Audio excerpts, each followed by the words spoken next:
Started? Okay. Rolling. All right. Welcome, everybody, to today's episode of the jamCAST. Today, I've got here Wyatt Clocks. Would you like to introduce yourself? Yeah, I'm Wyatt Lukas, the founder, producer, songwriter, vocalist, multi-instrumentals producer. Did I say producer? Yeah. Of Stopping Clocks, the only band in Aiken, Clemson University audio technology student. Welcome to the first ever all-male podcast to pass the Bechdel test. That's what they've been saying about it. Let's go, baby. That's the climate of the discussion. We've been out here. Yeah. Yeah, even though it's your first time on the podcast, real jamCAST viewers. But y'all couldn't keep my name out your damn mouth last time. Okay, man.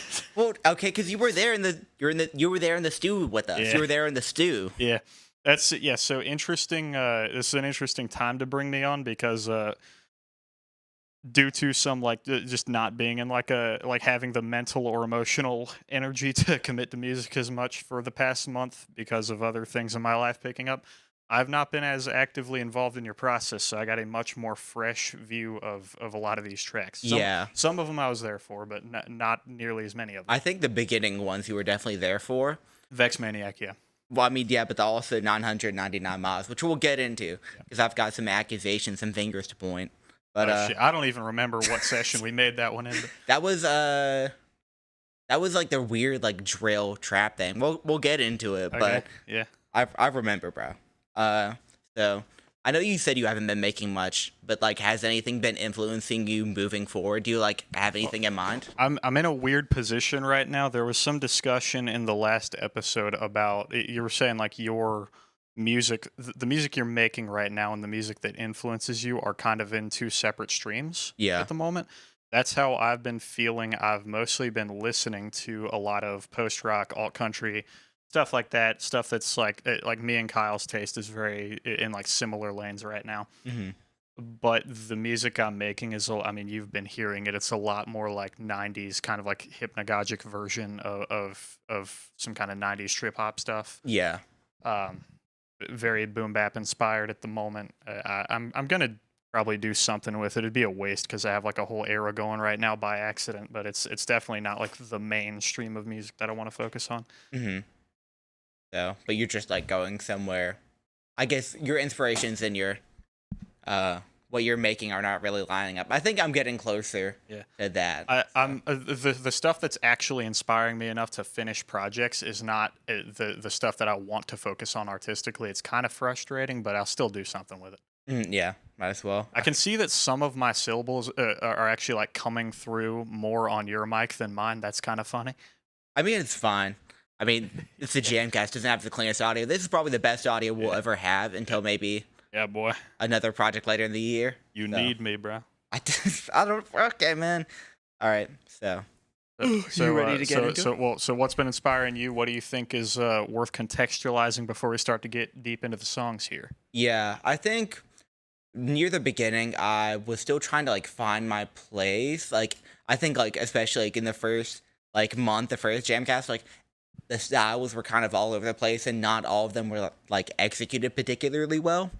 But I'm definitely sort of, as the month has progressed, I've gotten a better idea. There's some oddballs in the middle where I kind of started heading into a style, and then I diverged away from it. I'll get into it later, but I think specifically the stuff I've been making ever since I got back from my trip, because I was gone over our college spring break.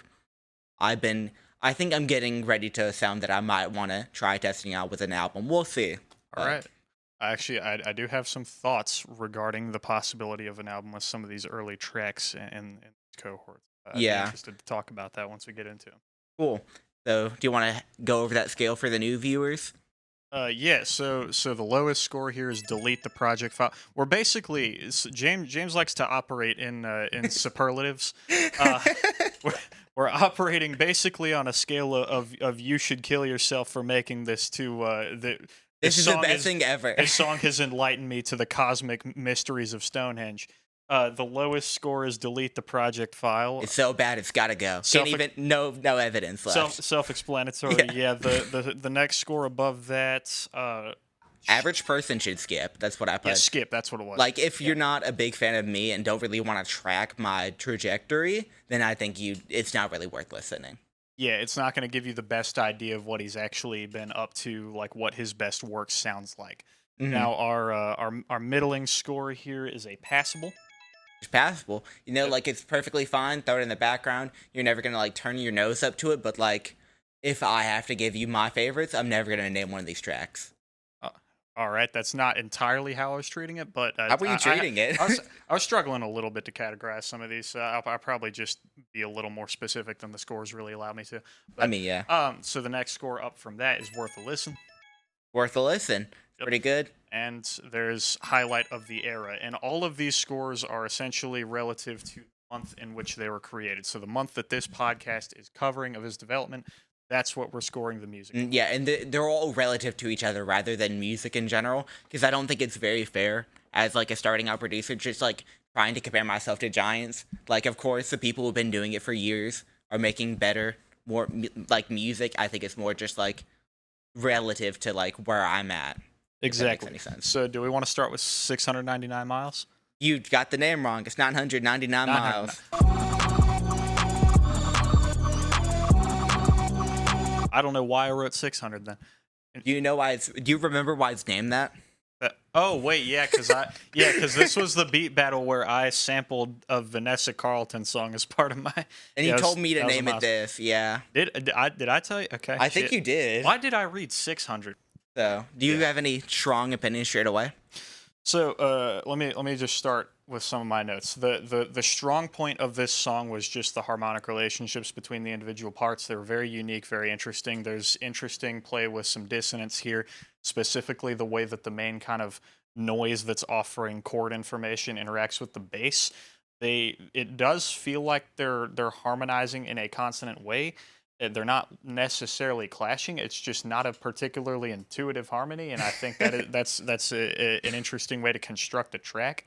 It feels discordant without feeling like unmusical, I guess. Yeah. And there's these sort of synth arpeggios going as well, and that's where I get a little more conflicted on this one. They don't feel like part of the unified piece necessarily.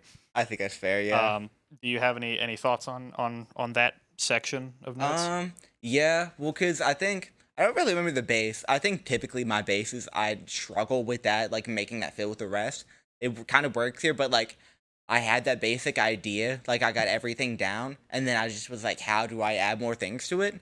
Yeah. Because I was trying to get it done in time, and I wanted to be more like a full thing and like have that progression.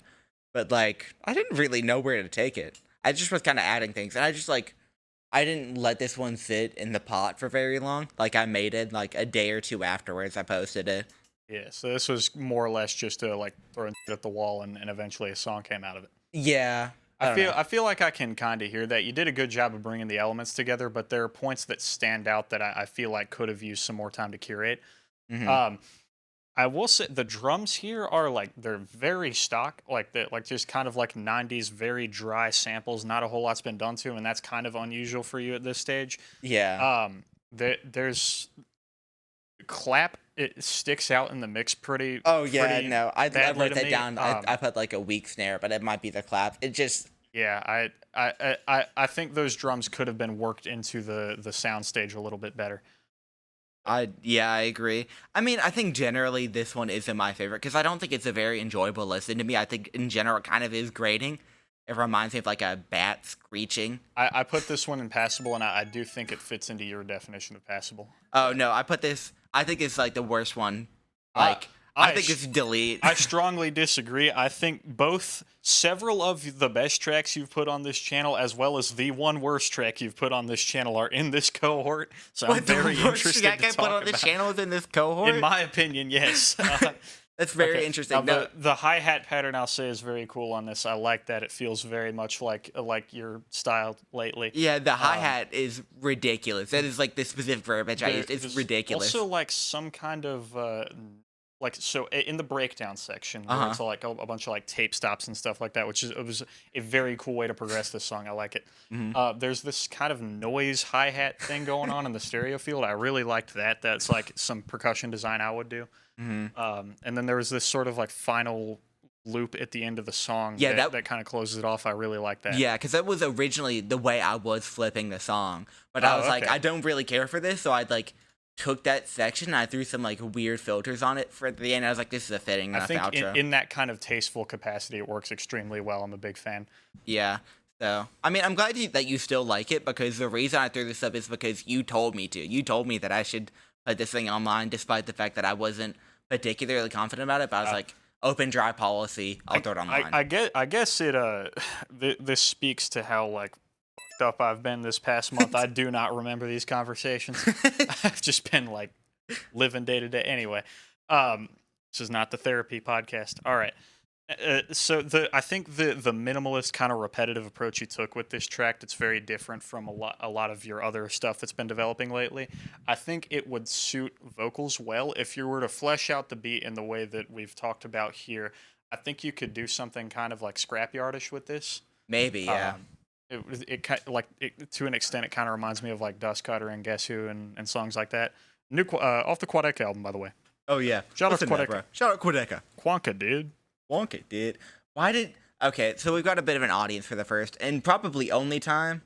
So my friend Spencer and Kyle Outings from the first one are here, and they're writing ridiculous things on the board next to us. It's fine. I'm not gonna read out what they wrote because I like to keep it. It's a little vulgar. I'm kind of shocked that Kyle was okay with that ethically. We're not gonna talk about it, but anyway. So passable. Delete the project file. That's crazy. Well, because I don't know. That is crazy to me. Okay, now maybe I need to re-listen, but it doesn't do it for me. All right, so you ready to move on from there? Oh heck yeah, man! All right, so our next track, I don't need a refresher on this one. It's probably the one I've listened to the most. It's Vex Maniac. I'm very excited to talk about this one. Vex Maniac, let's get into it, baby. I'm gonna go ahead and start this by just saying I think having like pretty much back-to-back Life Rasterized and Vex Maniac, putting them out back-to-back, like you could convince me those are like the lead-up singles to a classic album. I think those are like some of your best work. I love them. They're some of the most unique tracks in your catalog so far, and they still feel like you made them. That is super interesting. Yeah, I absolutely think you could make a project off the back of that style. I think I could, and you say that kind of makes me want to go down that route. That's definitely not what I was talking about earlier when I said I was gearing up for an album. Maybe we'll look into it at some point. I mean, the whole point of the open dry policy is to get feedback so I can like see what is clicking with people, what is interesting. But I mean, this is another beat battle thing that we did. It was me, you, and Kyle again. Yeah. Which one was this? This was I think it was it was a loop kit. It was Lo-Fi Punk Disco. Was that the one? No, this is not Lo-Fi Punk Disco. Was something else. Yeah, it was one of those ones with a lot of like keyboard loops. Like very airy.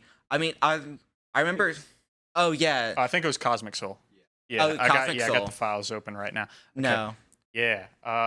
Yeah, because I think I was looking through those samples the other day and accidentally came across them. I gotta recognize that. Yeah. No, I think the interesting thing about it is when we first started, I was like, I very much so want to do this because this is something I feel like I can handle well and can very much so airs on the side of my taste. And then I got it and I was like, what am I doing? Like I started doing stuff that I really wasn't a fan of. So what you ended up with here, so I'm just going to go through some of my notes and talk about things I described about the song.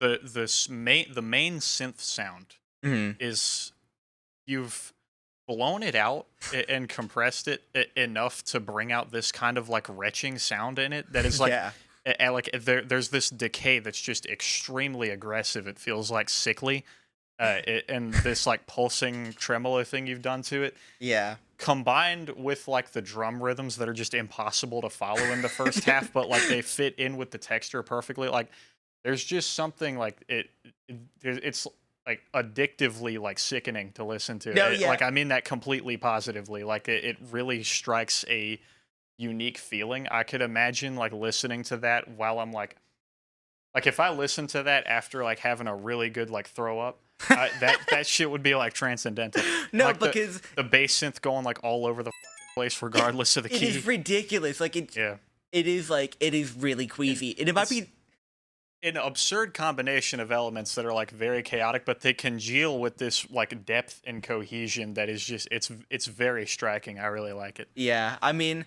it might be those visceral things that I've made because like I spent a long time with the song like making it and whatnot, but like even just like going back and re-listening, like I felt it in my stomach. Yeah, Like it was doing things to me. Yeah, it's impressively like visceral. I think for that reason, it's like maybe the most emotionally impacting thing you've made. Yeah. One thing I noticed here, well, besides Candid, but let's not leak that. Let's not leak that. We'll talk about it at some point. One thing I picked up on, listening to it on like the shitty iPhone speaker compared to like my open backs, is there's these like sound effect samples that are thrown in occasionally that feel like very far off in the mix. I don't really know, like there's like some vocal chops and shit in there, I think. I think so, yeah. Yeah, it's interesting. I didn't really like, they're very subtle, but they add a lot of atmosphere that I just like didn't even pick up on the first couple times I heard it. Yeah. The second section where the drums kind of just catch a rhythm and it just snaps into this whole other groove, that is an incredible moment. It's like that second. It's I brilliant. prefer that one a lot. I mean, I know the first part is like more like unique and impactful, but like that was after you had been tweaking out about the damn song for like an hour, and I was just trying to like walk you through how to make something more orderly out of it so you'd feel a little better about it, because like I knew there was something there. Yeah. I drew a little like 100 emoji because I couldn't think of like how to describe how much I like that section. Oh. Well, Deca apparently just announced a new single. Do you have a name title? Okay, cool. Blessing of Benjamin Lasky on this grand Let's go, podcast. baby. I mean, that's really going to date this and tell you how long it takes me to edit these things, which is ridiculously long.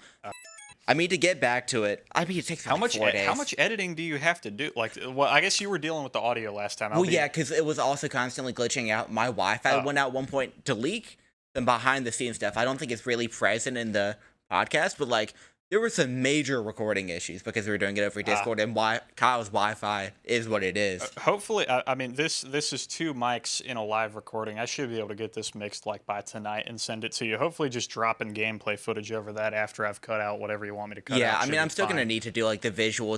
Well, did you watch it or did you listen? Mostly listened. I was, what the fuck was I playing? I think I was playing like Pac-Man World on PS1 and listening to the podcast. Okay. Well, but yeah, because I did see some of the visuals for like the scores. Yeah, no, I did the thing for the scores, and I do the transitions. It reminded me of like some of the old like Hive Mind transitions and. Yeah, I mean, I tried to keep it pretty simplistic, but like if I can still be a visual experience, even though it very much shows. Like it's also on like it's for YouTube Music. If you go on there, it's like it has a podcast section. Oh yeah. So, but anyway, just to wrap it up with Vex Maniac, I think the second part is by far my favorite because it goes into like. It just feels like more at home for me, and like despite not being as like gut wrenching, not in a saddening way, but like in a like literal like visceral way. Yeah, just throwing in some more discussion about musical elements. There's this like deeper synth sound that comes in toward the end of the song, and that's like there's like that synth. There's some extra perks. There's like these bass tremolo effects that are all just kind of trading off with the main synth at the end of each bar. And it adds a lot of engagement and kind of develops on like the chaotic feeling and brings that over from the first half, but retains how musically structured the second half is. Yeah, it is a really impressive piece of composition. I'm super happy with the way it turned out. I mean, even though like I don't have a ton of pride for it because I really just did the drums and I like messed with the loops and we were just like working with the loop kit. I think as a product of the loop kit, that was probably one of the more interesting like products I could have made, and I think I probably will do something with it now that like I think this one has been like a real sleeper hit like among friends and like people who have listened. I've been told this one's a favorite. I mean, it was like as you were making it, I immediately knew it was like a favorite of mine of your work. Mm-hmm. The mix is also just I know. Okay, so I saw your mixing process for this, and I saw that the master is at like 24 dB the entire time, and I realized just how much of a discrepancy there is in our understanding of mixing, but it works here. Yeah, I mean, I'll say that it works here, and like if you do want a like clean master of it, I'm willing to just like do that for you because like I feel like the fucked up mixing process was kind of essential to the texture you ended up with. Yeah. So I'm almost tempted to just like not even give you any kind of like advice on that, just like out of curiosity for where that'll go as like a technique thing for you. But yeah, I don't know.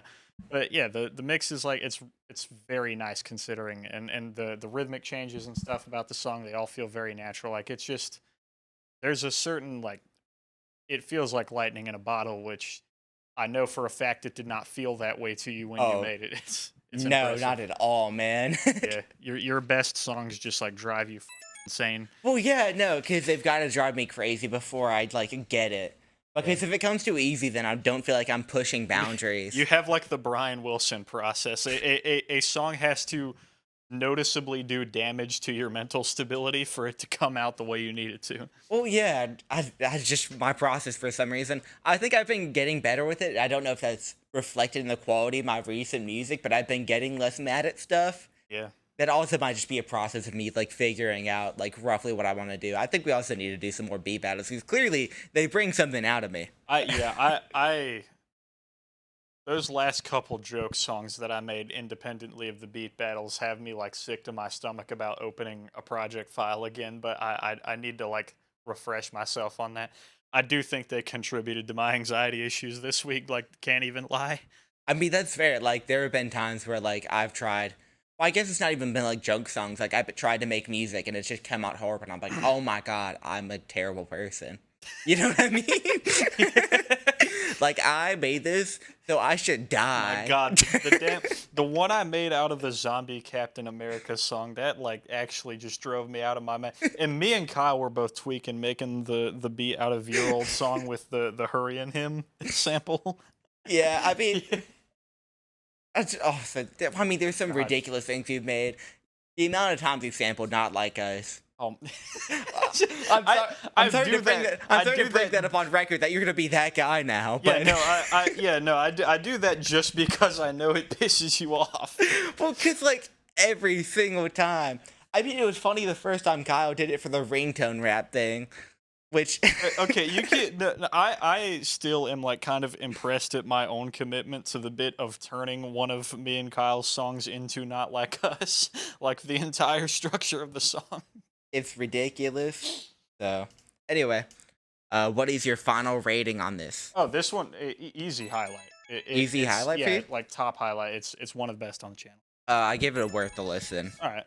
So, but I mean, I still think pretty highly of it. And I think higher of it because of what you said. I mean, I kind of want to see like what the average person, the average Joe Smo would think about this one. Oh yeah.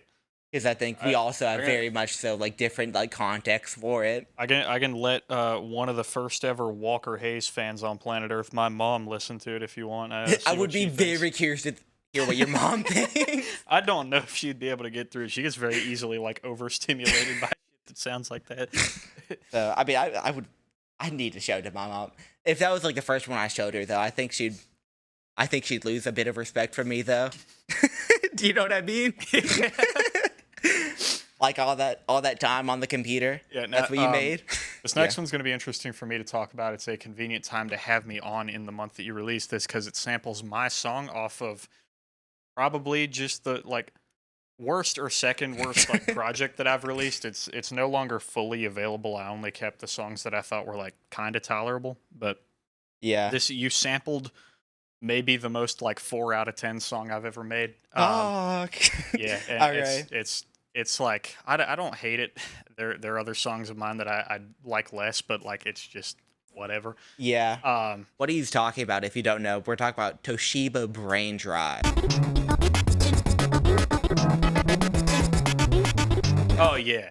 Sorry, I should have introduced the song first. You want to know why I picked that song name? I was curious. I just picked up a Toshiba hard drive because the other one I had a Seagate before and just crashed. I don't even know where the brain. I think I just was like thinking because your brain is like a little bit. It's like a hard drive. This guy thinks he's the thinker. I was just thinking. Well, I mean, I don't think. I try not to think too much about the song titles and the covers very clearly. We can tell. Okay, man. But I think it makes interesting like products. Sorry, I'm letting my hater seep out. Okay. Yeah. Okay. Well, this was from a beat battle. I think it was me, you, and Kyle, and we all remixed each other's songs. I don't even remember what happened from whoever remixed me, but I remember this song because it was the most viewed for a time. I think Kyle had to sample one of yours, and I had to sample one of his. Well, yeah, but I don't even know what he sampled. Yeah, I don't remember. That was like probably the least memorable one we've done. Yeah. So your track was like a staunch reminder to me of like just how poorly I produced the vocals on that track. You had like nothing to work with, dude. Well, yeah. It's very impressive what you got out of it. I think it is better than my version by like a good margin. It's a lot more interesting. You did this kind of like '90s dance beat thing with it. Hmm. Um, again with like kind of dry drums, but I do think they're used better here. Yeah. Um, good use of like the synth pads and like the kind of stuttery thing you've been doing a lot lately. You used like a loop of me going into falsetto as like a compliment to the synth line. I thought that was really interesting. Yeah. I think that was a good use of that. Um, and first of all, any thoughts on any of that or your thought process making it? Yeah, I think I didn't really know what to do. I didn't even really think that hard about the sample I chose. I just kind of like was going through and I was like, I guess I'm gonna pick this one. And I listened and I was like, maybe I can do something with this. I just kind of like, I didn't think too Yeah, I too hard was about what I was doing. very caught off guard by that choice. Yeah, because it doesn't make any sense. Like whenever I listen to your music, that's definitely not like, I don't go that far back. Yeah. That's not even like the sort of like thing I would have been go tempted to towards. do the same though. If you had like 5 years worth of music put up, I definitely would have grabbed like Just your like first go. song ever and Well, like yeah, it's not even like your first song. I just like went back 2 or 3 years and I was like, yeah, oh. you just Well, specifically picked the album that I made it like probably the lowest my like emotional health has ever been. It was yeah, very funny to me. I, And you did it better than I could. yeah. Well, I think the project is super interesting because like this song, I go like 4 or 5 different places with it because there's like the super danceable section when like if you like Yeah. listen to like the way the hi-hats and the perks like interact with each other, it's like there's a very nice groove and rhythm. It might be like one of the best like drum things I've ever done. Yeah, it feels a little more like it's definitely more groove based than a lot of your drum loops tend to be. Hmm. Your drums are a little more like hypnotic, like kind of trancy. Yeah. This is definitely more flowy, like danceable. I will say again, you do a really good job with using just like rhythmic tools here to change up the song. You go into double time for a little bit. You go Hmm. into halftime. You do like a drunk time throughout. It's very good use of just basic rhythmic changes that go a long way in altering the feel of the song, and you build the arrangement around it. It doesn't feel forced. Hmm. Um, the breakdown with like the spoken word part from the original song, because that was the thing I was doing back then. That was like a highlight of this track. Hmm. I thought that was maybe the most interesting individual section. Decision in this song that caught me quite off guard, but I was pretty interested with how you used it. Was there's like very out of key chords that come in at a Oh certain yeah, the point, guitar and part. they're like stuttering in and out, and but and like they're cutting in and out with the other parts of the song. They're trading off, and it sounds like the song fighting with another idea, and then eventually it just loses and ends. Like I don't fully know how to feel about it, but it's a very like compelling choice, and I think you do probably the best job you possibly could with like making it musically listenable. Yeah. It sounds way better than I would expect, considering how I described it on paper. You are talking Um, about the guitar section, yeah? yeah, right at the end of the song. Yeah. Like, and then like that tag comes in and out along with it. Yeah. That's the last thing you hear. I think the first section of the song is probably is like slightly weaker than the rest of it, Mm. and for that reason, like it's not quite spotless enough to me to call it a highlight. On top of just like I know what you had to work with. There's not much you could do with that sample that would fully express your artistic voice, so I can't consider it a highlight of yours. But I did give it a worth a listen. Yeah, that's fair. I mean, to talk a bit about from my perspective, I think really I do like each section. I think all the places it goes is really interesting. I really like the danceable section. I like that little space in between where there's just like that pounding bass, and it just like there's some much needed like space and like breathing room in that song because later on it gets very busy. But then there's the drum and bass break beat whatever section. I think it builds in an interesting way, and then the lo-fi section. I think that's like there's like a really odd perk. I think I reverse something, and it just like makes me think of like a specific Pokemon sound effect, and I just, I'm a big fan of it. And then it goes into like that breakdown thing, which I don't do often. Yeah. The Pokemon theme will continue throughout this month. Well, yeah, ish. Maybe We'll talk about it. Okay, we'll talk about it.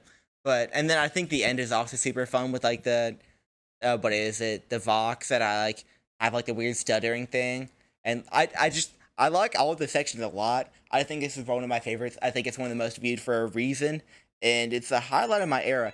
Originally, I had this a little bit lower. Like I had this at like a worth a listen, but like I listened to it earlier. I listened to it yesterday while I was in my animation class. Sorry for leaking that.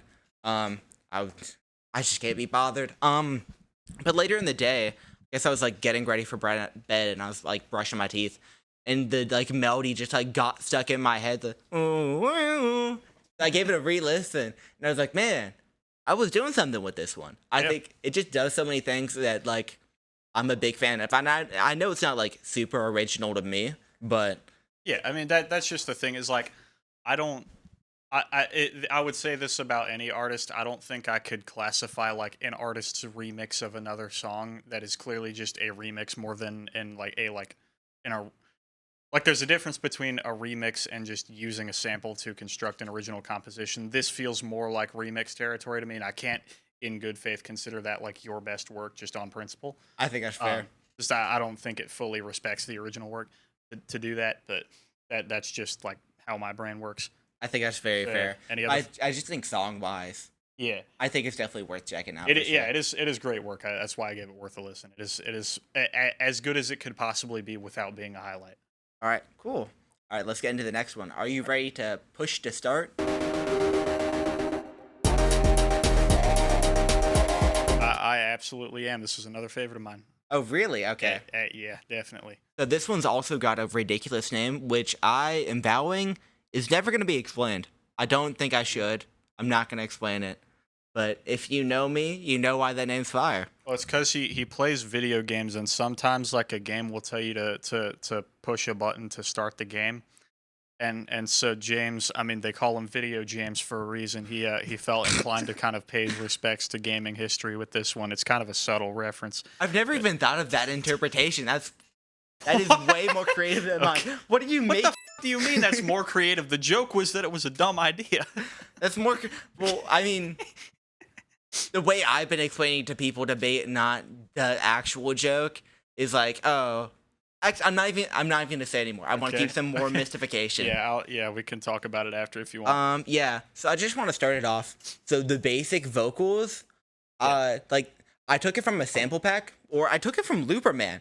I used to be a Looperman fiend back in the day, but I saw a video and it was like a breakdown on Waves by Kanye. Your mic is peaking, by the way, occasionally. I'm peaking if the mic ain't clipping. Yeah. But no, I saw a tutorial or like a breakdown on Waves by Kanye, and it was like he took like the vocal samples and then he did like the gross beat like sign. We're not. You put a tremolo on them, is what you're saying. No, not tremolo. It was something else. It was like the thing that goes up and down. I feel really stupid right now. Staccato? No, not staccato. It's like a saw wave? Yeah, like a saw wave. Okay. Sorry, insane brain fart. Yeah, he did like a saw thing over that, and it just like made it come out in an interesting way. So I was like, oh, I'm gonna do that and see if I can like. I mean, the original intention was to do that and then almost do like take it out of JPEG Mafia, like heavy 808 direction. I don't know if I'd describe the final product that way. No, I don't think it ended up that way, specifically because of the chords and the other elements I brought in. It's a lot more like video game music to me. Yeah. So my first question was about the vocal melody. It reminds me of a part of "Kiss of Life" by Sade. So my first note was just Sade ? No, I'll be honest. I don't listen to Sade like that. Damn. I need to. So yeah, the soundscape on this one's very unique. It's definitely one of the most distinct things you've done. Your sense of rhythm definitely shows through here more so than in the other like best tracks of this cohort, and I think that's to the benefit of the song, because this time around it doesn't feel like you're building a groove based beat and then putting a kind of like stiff rhythm under it. It feels like you're building a more atmospheric piece around that stiffer sense of rhythm that you have. There's a good use of drones and these kind of like monochord loops that are coming in and out and trading off that all the more static compositional elements, which still are very lush and engaging to listen to, but the fact that they don't have as much melodic movement or harmonic movement allows the texture to shine through and for you to really be able to focus on sound design with this piece. And I hear that a lot. I think it is some of your strongest sound design. Oh, Good use of lo-fi elements with a level of consistency that it doesn't feel forced or like it was just like your go-to instinct to put a bit crusher on. It yeah, feels like you had a legitimate aesthetic vision, a real atmosphere you wanted to create with this one, and it does come across.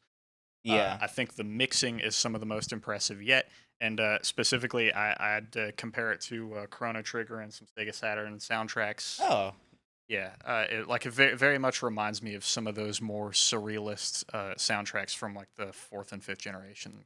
that's pretty interesting comparisons. I don't know. I think I have a bit more of a jaded perspective because like I have the idea in my head of like what I want it to be, and obviously it ended up pretty different. Yeah. I mean, I think I like the instrumentation and the direction like it turned out in general, but I think because like I have this different idea in my head, I'm like less fond of it. But I think it definitely an interesting pattern, like or an interesting palette is played with. What are my notes?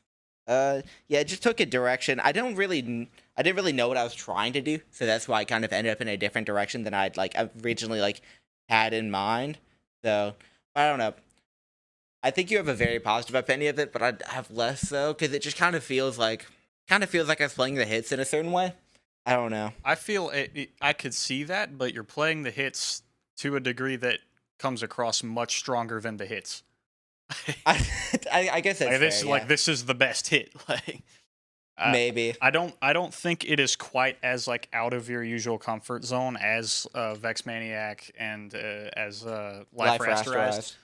but I think it is the same standard of quality as those tracks, and I could absolutely see it fitting on that like hypothetical project I have with those. Interesting. I think there's definitely a certain atmospheric sensibility you're building up here in this period of your development that I'm very compelled by. I'm impressed a lot by the growth I've seen compared to last month. It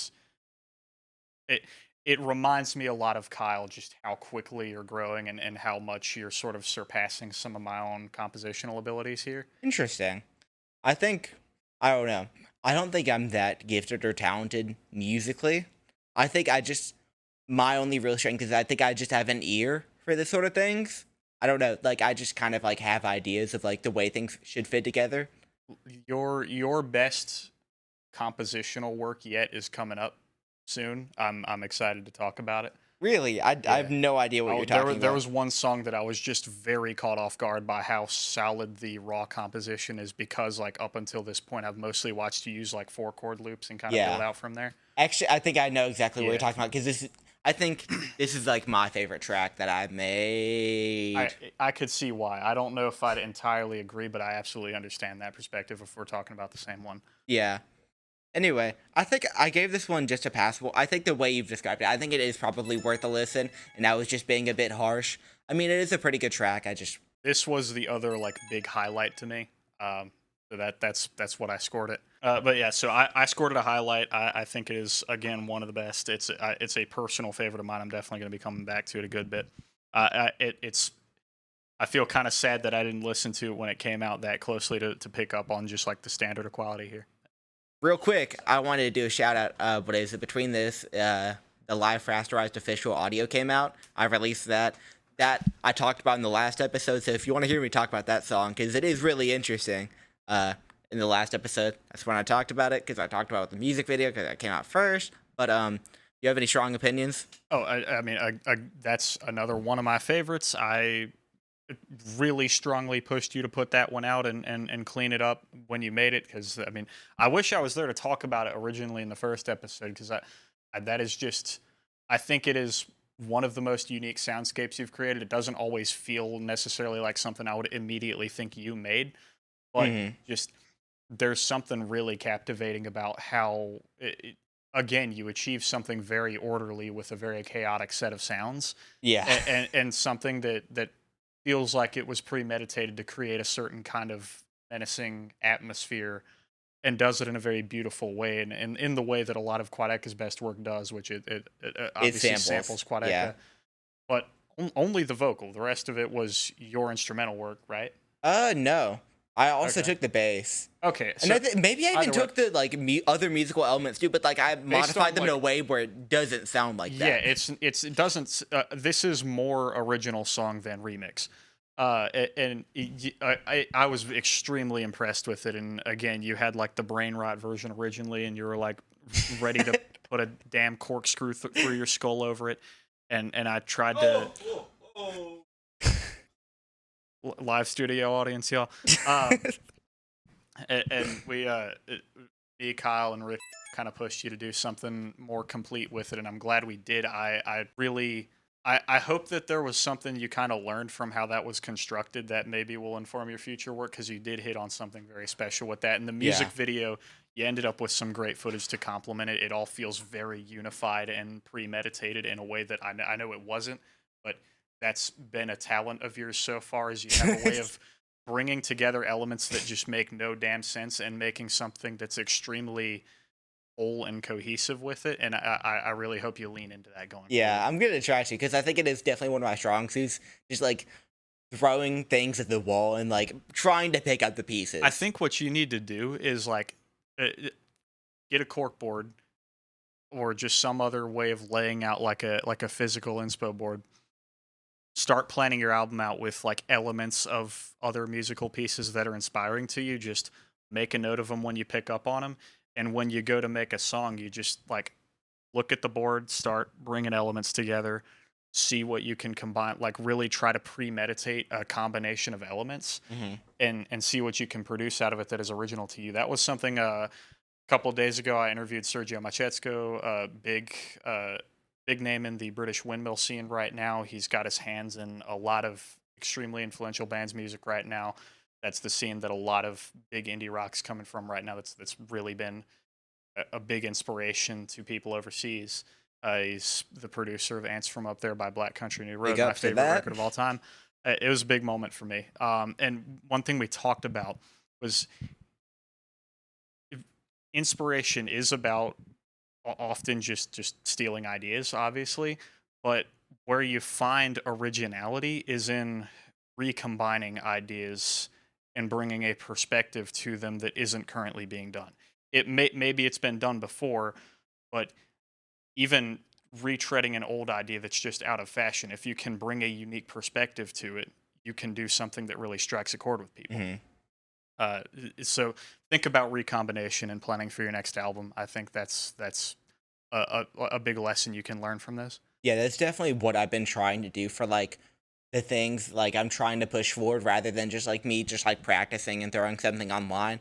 Like the stuff I'm putting more intention to, I want to take something and make it something different. I don't just kind of want to fall in line, if that makes sense. Yeah, and it's a balance that is always hard to maintain. I'm struggling with it right now. A lot of the current Stopping Clocks work does just like sound like retreading Black Country New Roads ideas. I'm trying to bring kind of an Americana flair to it. I'm having to really think through the equation that has to happen to make that work.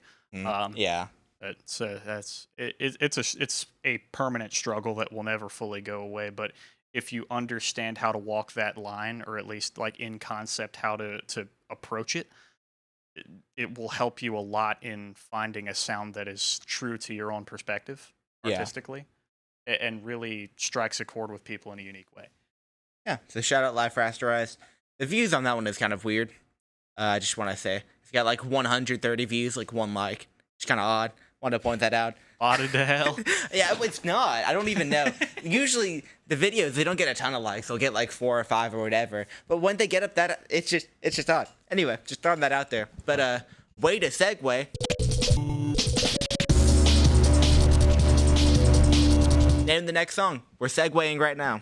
Yeah, it's called Way to Segue. My first note is, did you mean segue spelled like SEGUE, or was that intentionally a joke about Segway the vehicle? I wasn't thinking that hard about it. Okay, so that was just you used the wrong spelling. I was thinking about a vehicle though, because I put a vehicle on the cover. Oh, okay.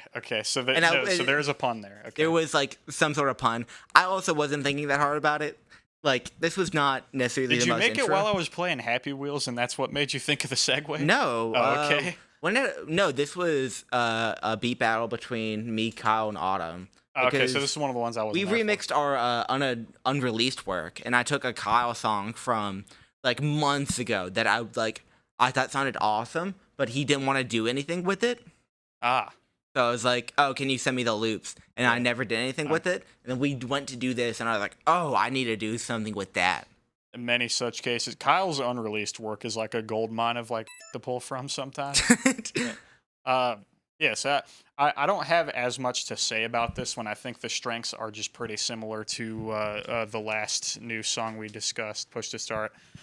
Just good use of kind of entrancing loops that don't have a ton of harmonic movement to them. Just really good like kind of monochord sample work and stuff like that. I don't think it's quite as strong or fleshed out, but it is an entertaining listen. On second listen it gelled a little more to me. I will say that the one kind of big piece of insight I have besides my main critique is just like the drums sound a lot like Kyle's. Did he have something to do with that? Nope. Okay, so those drums were all me. Okay. Yeah, good texture to the drums. I think it gels as an instrumental very well. Like it's a good listen. I don't think it's essential necessarily. My one critique, so the rhythmic exchange that happens in the song where the drums kind of trade off and With like the melodic elements to the build. yeah, there's sort of like a breakdownish kind of thing that happens there that's similar to some of the other structures you have. There's a change up. It's definitely like a refreshing change of dynamics. Listening to it back to back with Push to Start, they're both very much just like a meditative thing, and all of a sudden this like life and movement kicks in. Mm-hmm.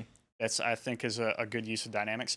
I will say it comes with this out of key element that I think it works once it settles in, but the way you transition them feels kind of just like jarring and a little like not fully thought out. Like there's like a key change in the song that I think could just be handled a little better. I think that's fair. So you're talking about after the other drums come in and there's like this other sample? Yeah, hold on. Let me just pull it up for you, and then we can like we'll edit do the a brief video. pause. Yeah, this. Yeah. Yeah, no, this is a key change. Well, I think it's supposed to be in key, but I think the way it was time stretched made it not in key. Oh, yeah. It's yeah. So Which is just my fault, by the way. do you not have a way of time stretching and preserving pitch?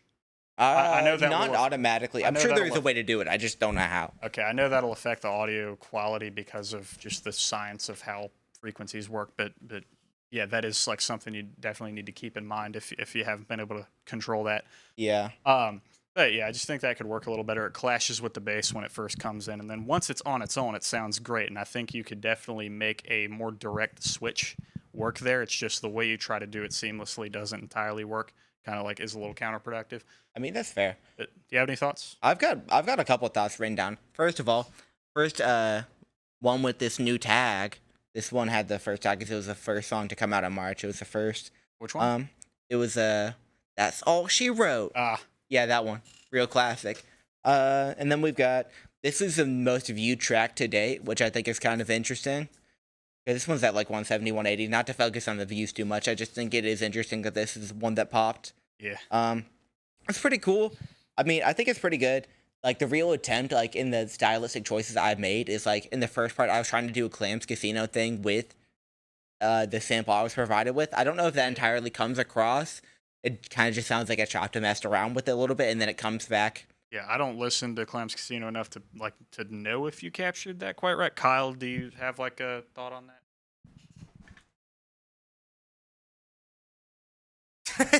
All right, thank you. Okay. Cool. Okay. Anyway, I think it sounds pretty cool. I don't know that it necessarily sounds like a Clams Casino thing. But and then the switch to the breakcore thing, I think is pretty cool. I was really lazy with the breakbeat thing. I really didn't mess around with it too much, other than adding a little record scratch. But I mean, I think it was a pretty good direction to take the song. I think it makes it fit the like racing theme. I'm gonna have some thoughts about your use of breakbeats in the next song. Oh, is this the one that you have strong opinions on? Okay, we'll get there when we get there. Okay, yeah. Anyway, I do wonder. Maybe part of the reason it pops off. So we have a close friend of ours, Fast Miner 07, went to the same high school as us in my grade, not James. Yeah. He dropped out, or no, he graduated early and then went on to start this video essay YouTube channel mostly focused on racing video games. Hmm. And there's this style that's been picked up ever since Emblem and did like the Dale Earnhardt video a while back, I think is when it really picked up, of doing this sort of like faux vaporwavy thing with like racing game footage as like branding for like informative videos or like certain types of music mixes and stuff like that. Yeah. And I wonder if you maybe picked up some of that audience since you have like a racing game still as the cover art for this one. I think that probably has something to do And with it. they're all about the damn breakbeat music and stuff for those kind of like edits and montages and stuff. Yeah. So, and then for my last note, I think I also said that the vocal addition is odd, like the out of key thing.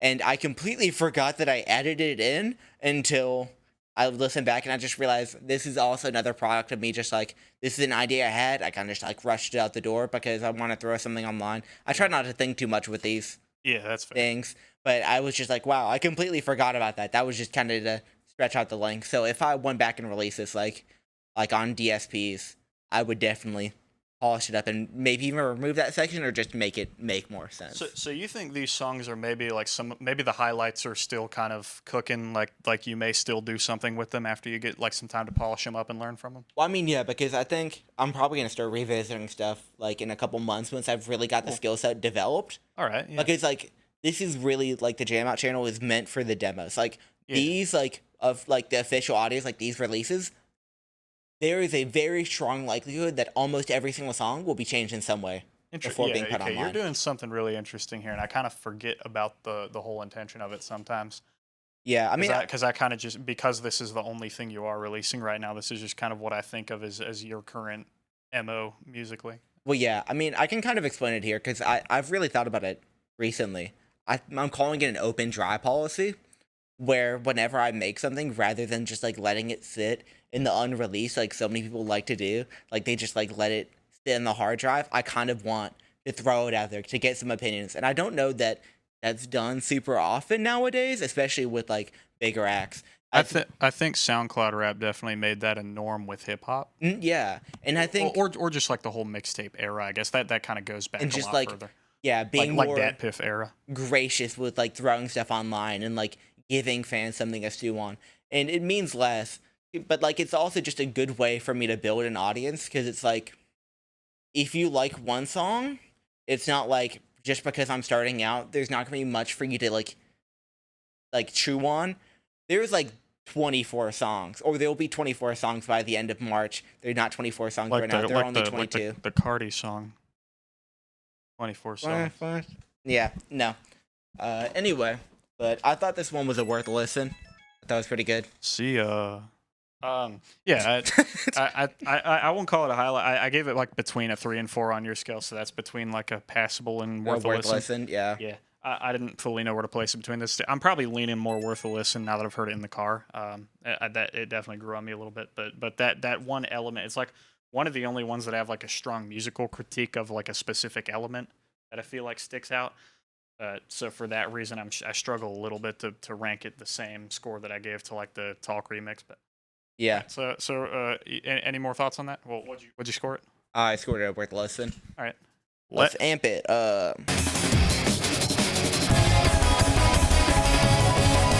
Yeah, we're about to amp it up with Let's Amp It Up. My first note on this song just says what? Can you address that for me? Yeah. So actually, I can do a whole lot of explaining. So this started from a session where I've always wanted to do this idea where I take video game footage, I don't listen to OST, and then I make something from it. So okay, that's why there's Dragon Ball Z stills on this? Yeah. No. So the general idea of it was me, Aaron, and some other people in the call, but really it was me and Aaron, like, working on this idea. But we were going through some footage. Originally, we were messing around with some racing game stuff, because obviously that's been, a general idea that's been in the back of my head. But we ended up on, he was like, oh, you should check out some Dragon Ball Z footage. That stuff's crazy. And then we looked at it, and I heard it, and I immediately thought of a Persona song, which is the outro to the Persona 4 anime. Is that the second guitar half sample? Yeah, that's the guitar sample. It's Key Plus Memories, but it's a cover of that, so I didn't get claimed, which is super fire. So I took a sample of that, and I was like, oh, this gameplay is super hectic and chaotic. Why don't I throw a break for drums in there. So I Yeah. did. And there were some other elements I threw in, some keys and things that are trading off and whatnot. It goes somewhere that no other song I've made will go, like has gone, and probably will go. I think this one's gonna be pretty singular in the things that I've made. It sure is. I'm just gonna say my opinion here is gonna be skewed by the fact that I have limited patience for fast amen break, like UK amen break type stuff. It just feels very stale to me, and I have experiences with people that were super into that have kind of driven me away from it. So I'm not going to have the most fair opinion here. It was extremely jarring to me when I pulled this up after listening to everything else we've talked about thus far. It's an interesting idea. I could think of plenty of artists who would be able to do it better. Is my issue. It feels like you're getting far enough out of your comfort zone that this was like the rough version of the idea that you should have maybe practiced it a little more before like giving it a release worthy attempt. Yeah. There's like 2 different keys that the song is in, and occasionally they harmonize in a unique way, but 99% of the time they feel like they're clashing, and that is kind of the main issue I have with it. I would not have a second thought about this. I'd be like, this is like fine, whatever, moving on. If it weren't for that, it's just this feels like something that was not thought through very much before making it, more so than anything else here. Yeah. And yeah, I hear the amen break and I just kind of eye roll, but that's my own personal issue. I mean, I think that's perfectly fine. I think what this is like kind of reflective of the way I actually like approach music, kind of like unmasked. I usually try not to think too much about it. Yeah. You know, just like I have these ideas and I'm just gonna go with it. I'm gonna see how far it gets me. And this time that just shows more than it usually does. It shows more than it usually does because usually I make it look intentional, which is all that matters. Like, if it makes it look like this is what I was going to do from the start and, like, give a vision to it, it kind of makes sense. This one, it's just something, man. And I think the most interesting part is, like, we did it based on this footage. The overall song in the end ended up being more chaotic than the actual Dragon Ball footage. That's impressive, but I could see how that would happen. Yeah. Do you have any other like thoughts on this or like implications of it? Yeah. I mean, I made it and I was like, I'm gonna put it up because my policy, but like, it's not my favorite. I'm never gonna look back fondly on this one. I'm gonna forget about this in 2-3 months. Like, I will probably never think about the song until I like look back. But yeah, this is the one that I because it feels like you're doing something completely different and aren't totally like invested in it to begin with, and it just doesn't feel musically, like, to me this is the weakest point on the channel so far. I didn't put delete project file because I could see you taking the same idea and doing something better with it. I just put heavily revise the project file before you release it again. Like we need to kind of go back to square one with this and reroute the plan. That's fair. No, yeah, I gave it a passable because, like, I don't know. This is clearly outside my comfort zone, and I didn't give a lot of time to it. I kind of want to forget about it. That's fair, yeah. So you want to move on to New Life? Oh, heck yeah. New Life comes eventually. What, you scored a passable? I give it a passable. Okay. All right. So New Life. This is the one that I was talking about earlier. I think this is your most impressive bass composition. I've not thought of you much as a composer up to this point.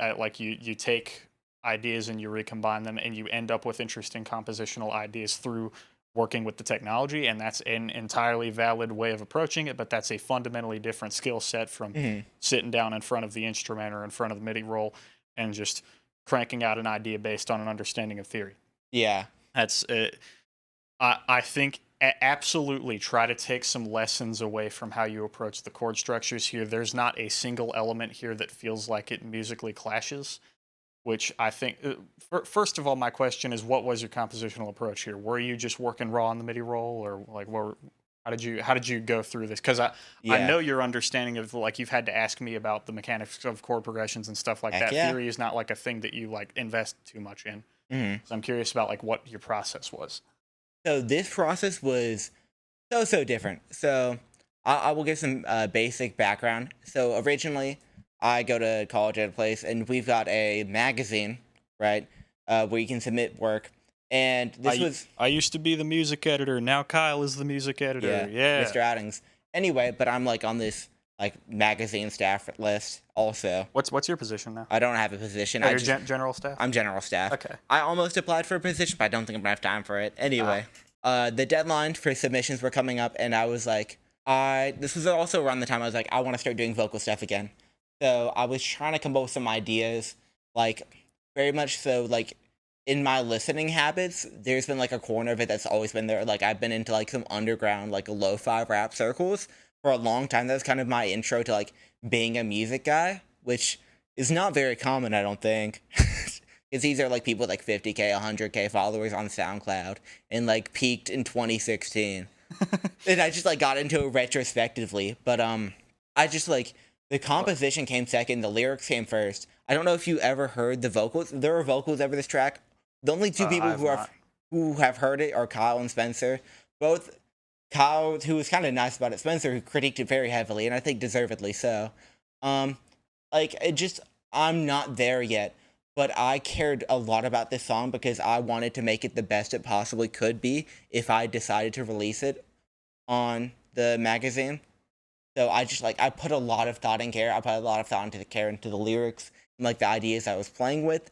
And then I came to the production. I was like, if I suck vocally, I want it to at least like be kind of beautiful.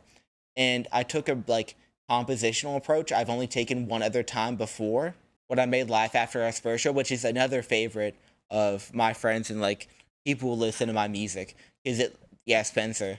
Because it is compositionally super interesting. There are a lot of cool sections of the song. I took that same like approach. I really focused on chord progressions. I wanted to switch up and constantly have like new interesting ideas I was playing with. I didn't want it to be the same. I had the drums switch halfway through. I had chords always switch after like the eighth eight measures through the verse. I had different melodic elements playing in. There's one point where like everything kind of builds and everything only sticks around for like 4 bars. And then it never happens again. So my question is like, what were your guardrails making it? Did you study up on some chord progressions in theory to do this? Did you use like some kind of reference in your MIDI?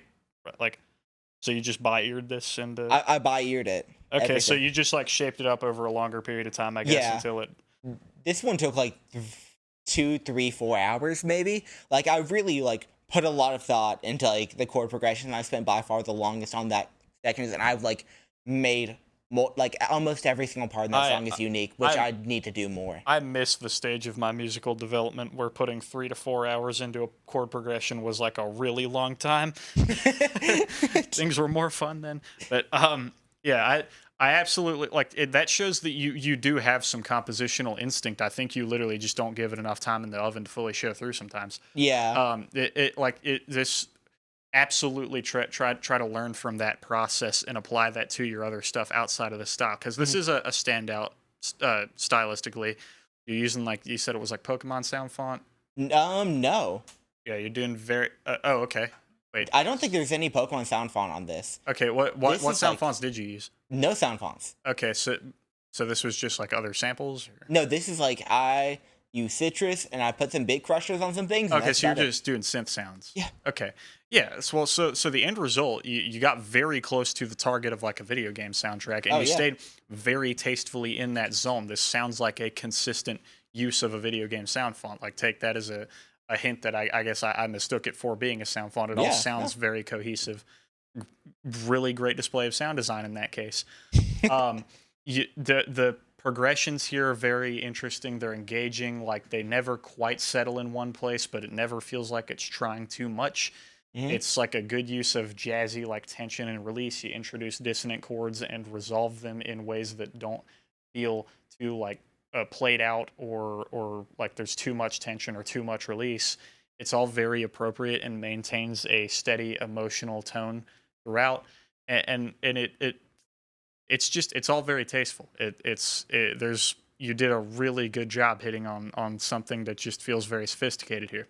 Yeah, I mean, Again, I appreciate the commitment to consistency. This is like a problem I have with everything to do with retro game aesthetics. People just never go all the way with it. Mhm. They'll make like an 8-bit styled game, and then like they can't get the size of a pixel right, and like all the sprites are scaled differently, or like there'll be like sub-pixel activity where it doesn't make sense. And then like similarly in like game soundtracks, they'll go overboard with production choices that just wouldn't make sense for the time, and Yeah. it ends up taking away from the The character of atmosphere, yeah. yeah. And there are points where this song does that, and it goes beyond what would have been possible with that old hardware. But the feeling it serves, it's very tastefully applied, and there's a very dreamy feel to it. Again, reminds me of a lot of old like Super Nintendo soundtracks that had this sort of ethereal feeling to them. My final note on this was it's like how retro game OSTs sound in your head. Yeah. That's I don't know if that was what you were going for, but that is really what you hit on very strongly, and that like that stuck with me. This was your other like really impactful track from this group. Yeah. The structure, it feels structured, but it never feels repetitive. It never feels like it's something that you did on the grid too much, or like on the grid to an extent that impedes the creative expression of it. It's very flowy in that sense, and the loops are strong enough to not feel like loops. Yeah. Like I think you avoided every pitfall that your approach to music presents you in this, and I really admire it for that. I think it's a good sign of things to come.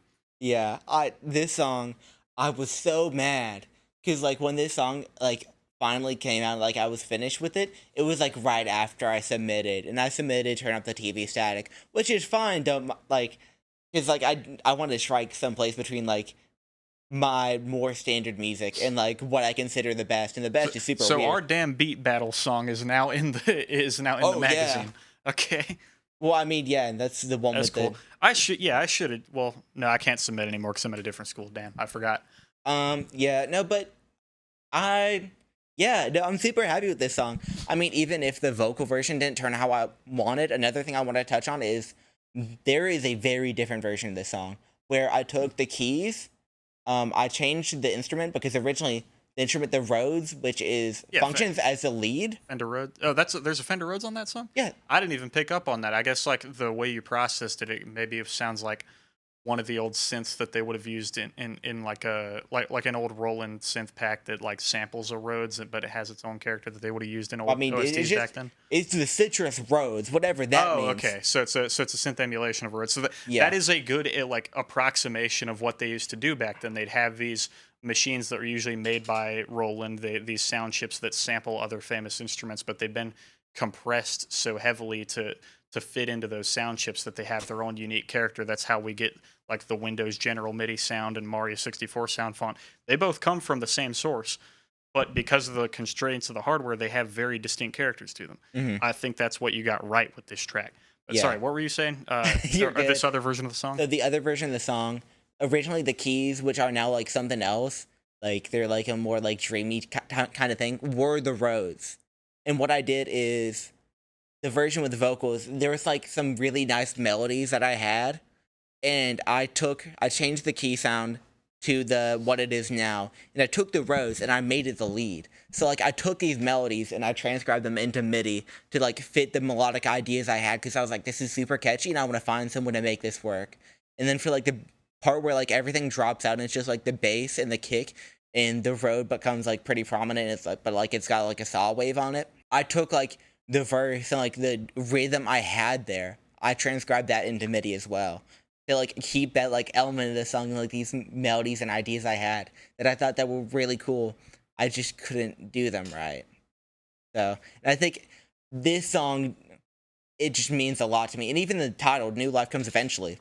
The reason it's called that is because the original song with vocals is called Eventually. And I just thought, I really love this song. Would you be okay with sending me the other version? Because I'd be curious to hear it. It is in your DMs. Oh, okay.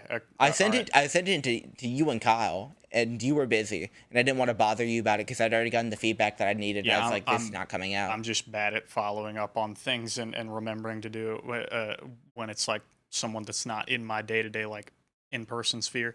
That's fair. Yeah, no, but you can for sure find the other version. And I think it's super interesting lyrically. I just again couldn't execute it right, but like in general, I'm so happy with how this one came out. And Absolutely, yeah. I think this might be like my favorite song that I've made. I get that. I think it's too different from the potential I see in you stylistically, Mm-hmm. but within the style you chose for this, you did the best possible job you could have. I think this is like easily a highlight. Easy Which, like, so far, I highlight. think that I've got like 4 highlights I've said so far, and like a couple give it a listen. So, like, again, very strong cohort this time around. Yeah. I think average is a whole lot better than the last time, which last time already had some strong demonstrations of your potential. Yeah, it's just You the were beginning. absolutely growing, and I'm very proud to see it.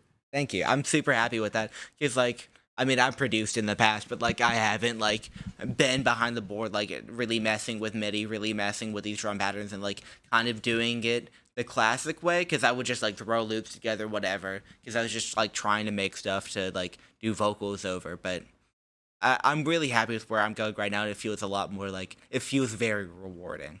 So, we can get into the next one. Oh, yeah. Past, present, future.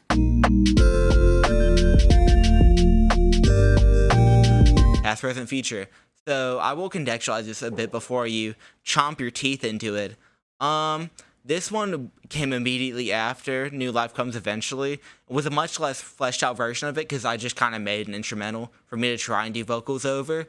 Because I just was like, I wanted to get into a habit of that. I assumed these two are related just with how they sound, yeah. No, yeah, because it was like going for the same thing, except this one is far more lazy. So, and it was kind of just like I wanted to make something to put out while I was out of town for 8-9 days. Do you have any immediate thoughts? The percussion's very like 2000s-y. It kind of gives me like the new JamAUT vibe. It's very like subtle and dry. Yeah. Kind of in between digital and acoustic sounding. Definitely like a stiff digital pattern, but like it works fine. I said it was like it's a good application of that video game soundtrack vibe to like the style you had going last month. It's just like again feels like backtracking to more of what you were doing last month without as much of like the interesting compositional flair. Yeah. That like a little bit of a step back. I mean, it's very like it's a very comfy song. Like it's very easy to listen to. It's a good vibe. It's just one of the less interesting things here. It's not super representative of your growth for it to be one of the most recent ones. Yeah. Other than that, I don't really have a whole lot to say about it. I think it's fine. I mean, I think it's fine as well. It just was, I wanted to put something out, and I kind of wish I gave it some more time in the oven because it just isn't that interesting. Yeah. Yeah, so I mean, I had it listed as a 3 to 4. I'd probably stick with passable, knowing that you more or less agree with me on it. Oh, I put it as a skip. Like, Oh, okay. because, like, I mean, if you, like, New Life Comes Eventually, and you want, like, what is, like, basically a B-side to it, like, Kinda. something in that general style, but, like, scratches a similar itch, like, you just need something more, this would, like, do the trick, but it's fine. Yeah. I mean, Yeah, like, it's just maybe the least noteworthy one here. yeah, I think it really does not have too much interesting going on. It's like, yeah, it's just fine. Yeah. I mean, the outro is cool. I don't even know if you remember the outro, but I think the outro sounds cool. But that's it. I will say, like, just interest. While we're on this topic of songs that just like don't grip you too much, you're really like exceptionally good at maintaining some emotional distance from your music after you put it out, like not getting too like attached to the ideas that you can't critically analyze it. Mm-hmm. Like you more or less have maintained a pretty congruent perspective with me this whole time as an outsider. And I appreciate that ability to separate yourself when the time comes from it. That's something I don't think I do as well. I Like, mean, that's fair. I used to be terrible at it. Like, people would like critique my music, and I'd just be like, I don't hear that at all. I just hear the love I poured into it. yeah, like you don't necessarily treat it like your child as much, and I think that's like maybe a healthier way to approach it. Yeah, I Um, mean, it's like the little scribble I put in the like corner of my journal. Yeah, Like, it's cool and I'm attached to it. Like, I know I think it's cool, and I think if you think it's cool, that's pretty awesome. But like, if you don't, that's fine. you're very aware of your music's flaws, but you don't let it devalue the art to you. Yeah. I think that's like a good balance to have. I'm still kind of trying to figure that out. I mean, I think that's fine. It also just might be easier whenever your flaws are more like present, Because like the better you get, the more your flaws get debatable. Because some people might like begin to think of them as like artistic. It's my style, man. It's your style, man.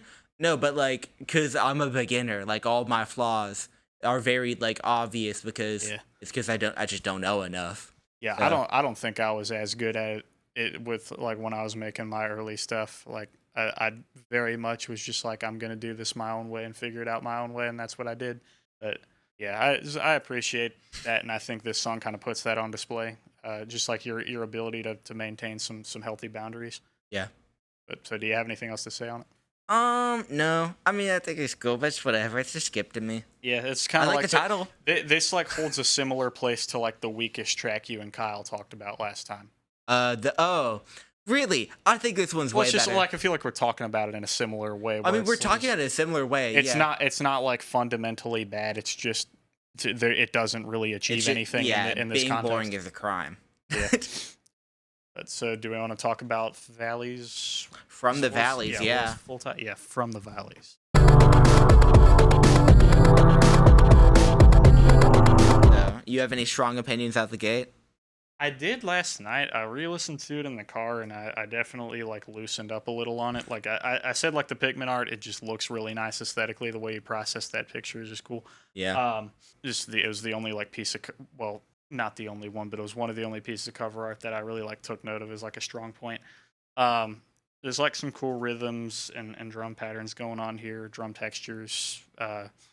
This is kind of back to the original style we were discussing, where it's like a little noisier and more texture focused.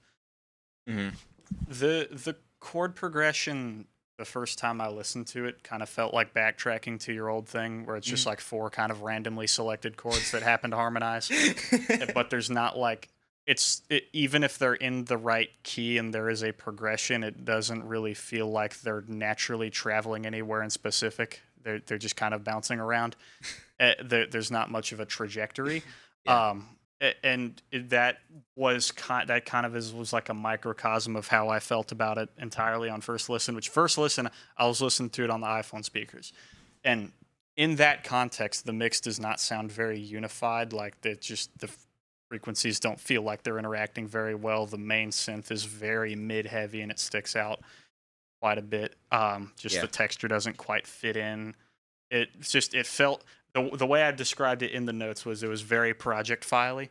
I did not have nearly that same impression of it listening to it in the car. It all gelled much better. I kind of heard what you were going for a lot better that way. I was able to hear the bass more, that kind of added harmonic content that was important. So just maybe something to learn from this is like keep in mind how your songs are going to sound in different contexts and make sure that the most common ones are all going to be congruent with what you're going for. Yeah.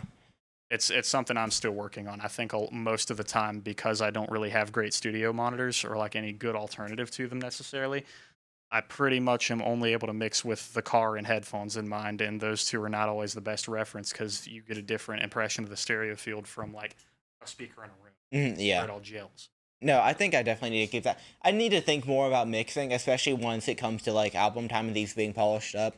It's not something I was thinking about too much. This is a track I also wasn't overthinking too much. Because, like, I made this a while back. I think I was in a terrible mood. We were all on call. I was just, like, I was super out of it. I was super mad at everyone. Was this one of the calls I was on? Yeah. Okay. What else did we do that day? I don't remember. I think I did a bunch of beats, but I was just mad. This might have been when was about to get introed into producing. Oh yeah, was that the one where I like after you left I helped him with like Cakewalk? I think so. I don't know. I was in a horrid mood. I was really mad at like everyone. I feel like that's the one because I remember you being like you and Richard were both like just like not feeling great that day. Wait, yeah. Are we allowed to include his name? I don't know. I censored in the first one. I think I just like censor in this one because he's. Okay. I think he just does it because it's funny. I think that's why I do it. Some pretty bizarre production choices here. So the hi-hats, they're actually of Call of Duty hit markers that I messed around with, and they kind of like dance around a little bit. I think it's cool.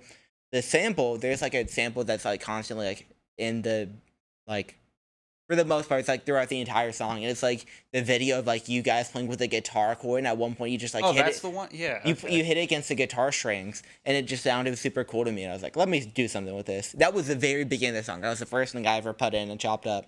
Huh. Yeah, I don't think I realized that. Yeah, I mean it's not very like obvious. So, and then I put that the switch up was bizarre. Like the way it switches from those like very like wow, like kind of just like over encompassing keys. I definitely noticed the structure of it more on second listen. I felt like that worked really well, and that was just something I didn't fully appreciate Yeah. first time around.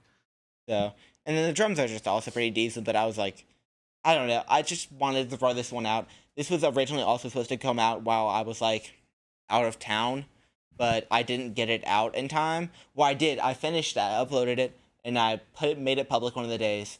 And the audio cut out like 7 seconds into it. So I just had to immediately take the video down, and there was no way for me to fix it because I was 1,000, 2,000 miles away from my sub, and I was just, oh my god, I was really mad.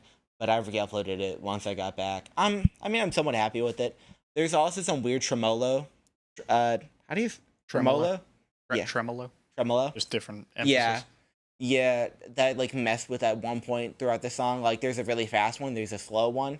And it just, I don't think it adds a lot, but I just added to make like some variation. But overall, I think the song's just passable to me.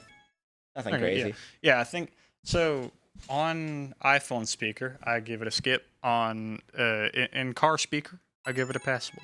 Cool. I'm leaning more passable right now because I feel like I have a better understanding of what you were going for. I didn't fully give it the time of day it deserved. Yeah, I mean, I think this one is just kind of, I was on autopilot, and it wasn't like a piece of art that some of the last couple ones were, and I just like my heart wasn't as much in it, if that makes sense. Yeah, that's fair. I put it as like it's kind of a step back, and I still hear that somewhat in the progressions, but I don't know if I fully believe that. I think it's just not as much of like an insane highlight as some of these other tracks, and so I was a little harsh on it in comparison. Well, because I also think I could have put some more effort into the chord progressions, and I decided not to. I think we're just in a stretch of songs that I kind of feel that way about. Well, yeah, but I'm glad for the next one because that's a song I can get excited about. Yeah, so let's introduce White Chocolate. Here, first of all, this is where you have an immense amount of privilege running this faceless because you can put the dumbest title. Because I know why you called it that. Kyle knows we know why you called it that, but. Most of the people seeing that video are not going to have any clue what your personality is or why you might have called it that. They'll probably read something meaningful into it.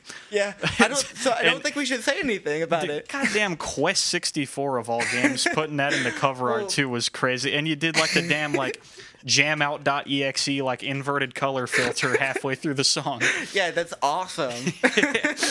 Just insane branding. The branding is awesome. Also, I'll explain the Quest 64 a little bit. So years ago, I had another SoundCloud account I posted music to, like in a similar way, except I was making. You kind of built like him. Okay. So a couple years ago, I had this SoundCloud account that I posted music to in a similar vein, except it was like mostly joke songs, and I make them joke titles. But one of the songs I posted from there that got carried over to this era is "Counting Sheep," but it wasn't called that at that point. It was called something else. I used a Quest 64 cover art for that song, and I was like, yo, that was pretty cool. I should do that again because this one just made me think of it for some reason. Yeah, that's why I did it. That combined with the white chocolate thing, it's fascinating. It's funny. Yeah. I think it very much so encapsulates kind of, I mean, a very satirized version of who I am, but kind of my sense of humor in a nutshell. I may need to kind of disregard my notes a little bit for this one because listening to it in the car, I felt like completely differently from how I did the first time around. Like I think again it may just be iPhone speakers like bringing flaws out of the mix that kind of mess with the harmonic qualities of it, because it just again felt like one that was not very unified to me. Like I was not understanding what you were going for with like the harmonic relationships between parts, but I think it made a lot more sense in the car environment. Maybe it's again the presence of the bass line there to unify it, because phone speakers just have like kind of a low roll off. You don't notice it because of like psychoacoustics and shit. But I thought like the synth arpeggios that kind of run throughout it were cool. They run a little bit outside of the key of the chords that they're over top of, and I don't think it's that intrusive over the car speakers. That stuck out to me kind of badly the first time I listened to it, but I think I got what you were going for a lot more hearing it on a better rig. But again, that's something that like as in the mixing stage, you need to be thinking about how those kinds of details come across in context. Yeah. You hit the 4-chord FL maneuver on this one. I think the chord progression here is better than your usual like random ones. So that I'm assuming you maybe thought through it a little more this time around. Yeah. It feels. You combine that with these very like 90s sound chip style drums. They remind me of like the Mario 64 drums. They're like acoustic samples, but they're digitally compressed and processed. Very dry. It's almost like you were trying to do like a baggy George Clinton kind of thing, but taking away some of the psychedelic elements and giving it a more dry mix. Not really what I was going for. I mean, I can definitely expect myself for this song because this has kind of been like that area. This is like the track that signifies what I have been thinking of the direction I might head. Interesting. This would not have been my pick for that personally, but I'm curious to see where you take it. Yeah, no, I mean, I'm still not even entirely sold on it, but we'll see with the next. There are two more singles that need to come out this month after I drop this that are sort of in this style, and I'll talk about it in a month. Sorry, these are so infrequent, but I think what I was going for is I described this while I was away, but like this new jazz, like rap idea, where I would take like these new jazz samples and I would like resample it. When I came back, I realized my problem in the first place with this is I'm not good at making new jazz. Yeah, now that you say that, I get where that was coming from in the decision to do the arpeggio thing. It's just the way it comes across. There's a certain kind of chordal quality to new jazz that you just aren't quite able to do yet. I think if you do whatever kind of processing you did to make these arpeggios and these synth sounds happen, but with the compositional approach of New Life, that will get you closer to the target because New Life has jazzy progressions that maybe will suit that aesthetic a little better. Yeah. But that does help me a little bit to understand where you're. So this is more of what you were expecting me and Kyle's new jazz beats to sound like than when we did that challenge for you. Sort of definitely drum wise. That's kind of what I had in mind. I may release mine through FM Orchard if Kyle and Autumn find it worth that. So that may be heard publicly soon after this comes out. I mean, it definitely deserves to be heard publicly, and some of the stuff you've done very recently. I do still need to make your like edits to it. I just haven't gotten around to it. I might cover that tonight. Depending on what else I end up doing today. Anyway, but I think my process for making this one was pretty interesting because it is a loop that I made and then I resampled. Like, there's some pitch shifting elements. There's like some repeater stuff. Like, I really messed with like filters and like kind of treated this like I was taking like a classic sample and flipping it, right? So, and then I'm super out with the drums and how they came out, and there's a switch halfway through, and I think it's super cool. And like it kind of still is in this like video game realm to a degree, because it like I just can't get myself out of it. Yeah, but I mean, I think that's where I've been at too. I'm just a big fan of this, and you did want to say there's like a crazy switch up in the official audio version. You should watch that all the way through and pay attention to see when it happens. Originally, when I just was not getting the compositional idea fully, I said that the switch up was a much better section overall to me. I just felt like it gelled a lot better. I think in a better listening environment, I think they're more equal. I think it's just a good use of that switch up to provide some contrast. I'm going to need more time with this one, and I should have just listened to it sooner so I could come here with more complete thoughts. I apologize for that. You're good. Maybe next time you have me on, I can kind of do some reevaluation here. If you end up continuing in this style, because that can be a major talking point, is like how you've developed on it. I'm still a little conflicted on this one. I do like the concept. I understand it better now. And that switch up is very nice. It was a really good idea, and I like the energy it brings. A clever decision to with the cover art on the YouTube video when that happens. That's because people kind of go in expecting videos that look like that to just be a static image. Yeah. So I wanted to do something different because I'm super lazy with it. Like I make the cover art on my free online video editing thing where I just like so my process, I'll link the cover art process.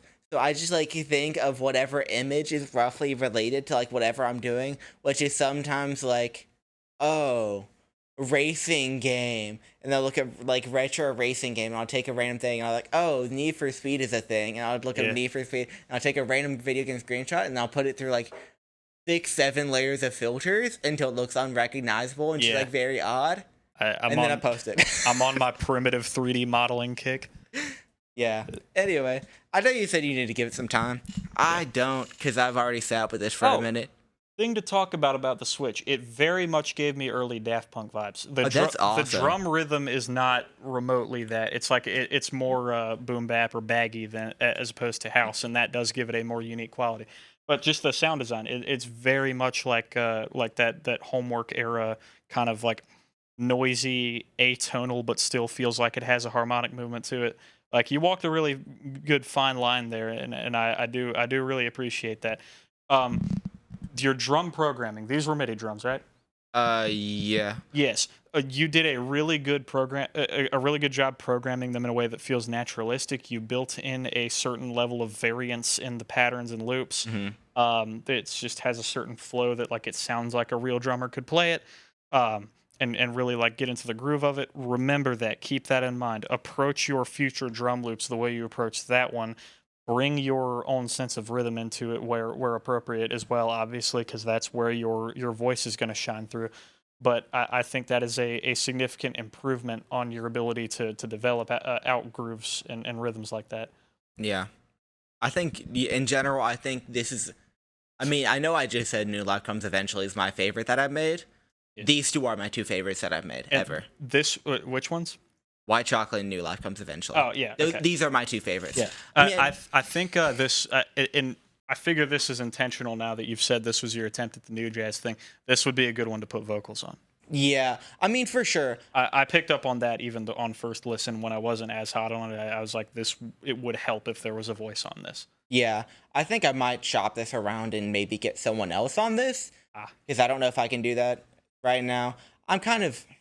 I don't know. That's a conversation for maybe a different time. I guess I'm just like having some thoughts that maybe that's not the direction I want to go, and I might just want to go in a producer-only direction. I mean, I still need to give it some thoughts.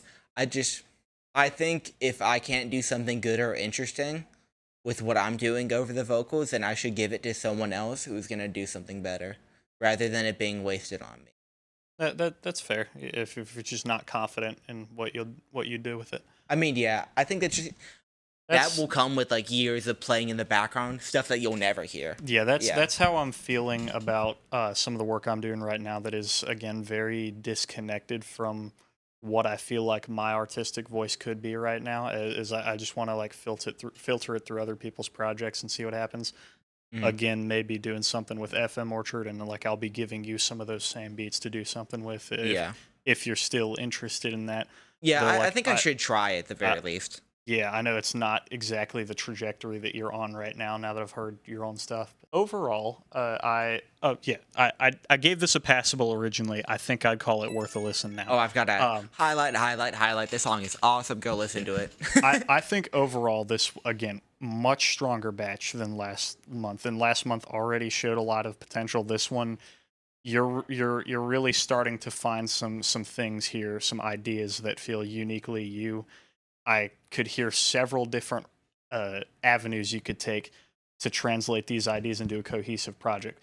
If I could like executive produce an album for you, it would sound like Life Rasterized and Vex Maniac and Push to Start. Those would be like the reference points for what I would want you to pursue. I may let you at one point.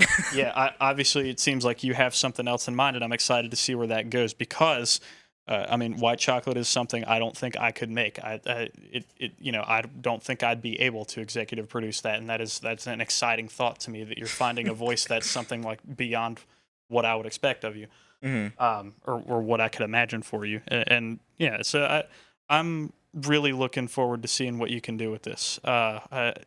Do you have any other thoughts about the batch as a whole, or? Yeah, I mean, I definitely is a higher highlight. I think like I had some highlights near the end. Like there was some real quality catching on. Like near the beginning, like there's some whatever thanks to me. I see. I feel like that beginning stretch is what really like laid the groundwork for this being like a new high for you. Like Well, yeah. a Yeah. Well, because I think the tracks I made near the end of the last batch were better tracks, but I think they weren't really honing the skills yeah. that I've been There's executing definitely this a batch. little bit of a transition between the end of the last era and this one. Like you can definitely see how some ideas carried over. Yeah. I mean, I'm super happy with how everything is shaping up. Like, I think in like a year's time, I'm gonna be super happy with like the ecosystem I've created and like this general like trajectory. Definitely. Because I admire your focus. I wish I could have had the foresight and the commitment to do something like this early on. I've just never really been able to maintain like a content creator kind of output like that. And you've kind of got me thinking it might be time to try and open that up again this summer once I have more time. Because I'm pretty much my only commitment this summer is a traveling job that like I'll have plenty of time between shifts. But yeah, I mean, I think the reason why I'm able to do that is because I mean, like this is like the beginning for this like journey in my life, but this is definitely not the first creative pursuit I've had by any stretch of the imagination. And I'm like, every time I've tried this sort of thing, like I've been way younger. Like I know I'm still like a young person in general, but yeah, like at the ripe age of 18, I'm definitely way better at doing this thing. And I used to do content creation, so this is like in my realm. I was a content creator before I made music, for better or for worse. yeah, So, you have me thinking that maybe the way forward for me is to try and maintain this sort of mental relationship with people that I work with. mhm. Because I think talking to you about your ambitions and seeing your fresh ideas about how to approach this type of career in a way that suits you is like it's helping me see a clearer through line to how I can approach my own work in the future. Mhm. Like I think it's inspiring to me to see someone taking just a completely different approach to this whole thing than I ever would, and still being able to exchange ideas with me like that. Yeah. I've really appreciated this, and I'm looking forward to showing up here again. I mean, I very much so. I'm glad you feel that way, but I'm very glad that I kind of I've fallen in this like lucky position where I have like people like you and Kyle and Autumn in my circle where just like before, like I guess like I've been a music guy for a while since basically I went to high school, but I never really had anyone to share with. Like I had people who are Yeah, into music, but they that's the position I was in because I started this all at like the end of middle school, yeah, and like who the hell else is like mentally prepared to make an album in eighth grade? no one. Like, you know? Maddie B raps. Yeah, yeah, and I don't know that he and I would have the same influences. Yeah, but like I'm just very fortunate that I've had people like you to kind of like watch and monitor and like, mentor me in a certain way. Not where it's like you're telling me what to do or like directly teaching me, Yeah, but like you are there as like, oh, here's something you should do instead, whatever. Just like, just a y- source of perspective. yes, a source of perspective, like with far more seniority than I have in this sort of thing. And it is super, I appreciate it. Yeah, So, and I know you guys give a ton of time to like the stuff that I put out, yeah. and Let's it's just I, appreciated. I'm at kind of a low point of kind of musical momentum and inspiration right now, and again, it like kind of working vicariously through your projects has been a big help in kind of allowing me to retain the self esteem and belief in myself as an artist Hmm. that necessary to kind of keep going and stay motivated on the idea that this is a career path Hmm. because it gets discouraging not being at a point in life where I can really pump out ideas the way I used to. There's a part of my identity that's just not being fulfilled like that right now, and it seeing your enthusiasm for this and being able to be a part of it's like it's a big deal for me right now more than I think I realized, and probably more than you do. I mean, yeah, I haven't really thought about it from that perspective of like the fulfillment of seeing it, you Yeah, know, yeah, because whenever you start something new, like you have like this renewed like excitement that kind of can be whittled away over time as you yeah. get more jaded and I'm probably whatever. yeah, I'm probably going to be thinking about this conversation for a while.